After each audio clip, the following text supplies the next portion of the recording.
Bonjour, aujourd'hui c'est notre jour 1 pour l'heure bleue des doshas, cette semaine entière pour réenchanter son équilibre intérieur. Alors d'abord les doshas, savez-vous ce que c'est en médecine ayurvédique?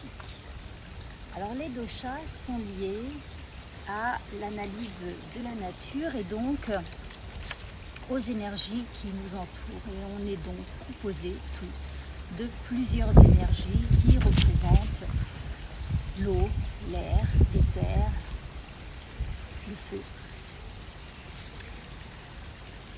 Alors, il existe des tests pour vous auto-évaluer. Vous en trouverez un prochainement sur mon site, mais vous devez pouvoir en trouver d'autres sur Internet.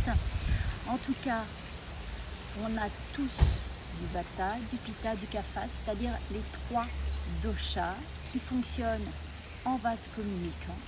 Il n'y a pas de bon équilibre, il n'y a pas de mauvais, mais par contre, vous avez eu un équilibre à votre naissance, qui vous a été donné à votre naissance, qu'on considère comme étant l'équilibre parfait pour vous.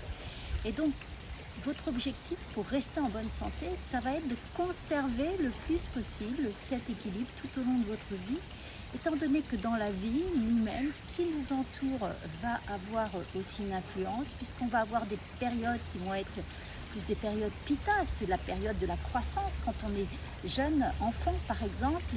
La croissance, c'est le feu, c'est pitta.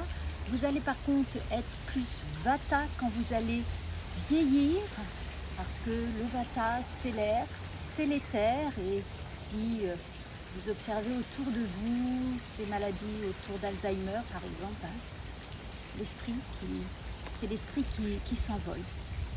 En fonction de vos doshas, vous allez avoir des conseils que je peux vous donner, mais que vous allez vous-même adapter ou pas à ce qu'il va vous convenir le mieux pour que en fait ce soit des conseils que vous utilisiez tous les jours de façon naturelle, juste pour vous sentir bien. Des conseils nutritionnels, des conseils de routine quotidienne, des conseils de méditation et de yin yoga. Aujourd'hui, si on fait un focus sur la nutrition, il faut savoir que quelqu'un qui va être avec une dominante vata va devoir se nourrir avec des aliments qui vont plutôt être doux, acides, salés, comme tout ce qui va être légumes racines. Vous allez vous faire une soupe avec des pommes de terre, avec des carottes. Et c'est ce qui va vous permettre d'avoir une alimentation qui va équilibrer votre vata. Mais les pittas, eux, vont plutôt être dans le doux, l'amer, l'astringent. Donc ça va plutôt être des légumes comme la courgette ou des épinards qui vont bien lui convenir. Et le kapha, lui, va devoir avoir ou va aimer de toute façon une alimentation qui va être plutôt légère, sèche, chaude. Ce sera par exemple les poireaux, la pomme de terre, les légumes verts. Et donc à partir des conseils nutritionnels, tous les jours vous allez pouvoir adapter votre régime alimentaire à votre forme, c'est-à-dire si vous sentez que vous êtes énervé, c'est que pitta aura augmenté, donc il faudra calmer pitta. Et ainsi de suite en fonction de votre état quotidien.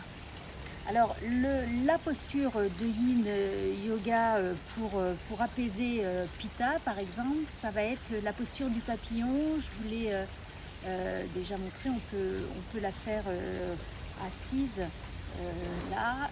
Vous savez, vous mettez juste vos plantes de pied l'une sur l'autre, et puis vous apportez des coussins sous vos genoux si ça vous fait un petit peu mal. Vous vous tenez bien droite, comme si vous aviez un fil au-dessus de la tête, et vous restez dans cette posture en respirant pendant au minimum 2 à 3 minutes. Voilà, on se retrouve demain pour une nouvelle journée pour nos 2 chats. Bonne journée.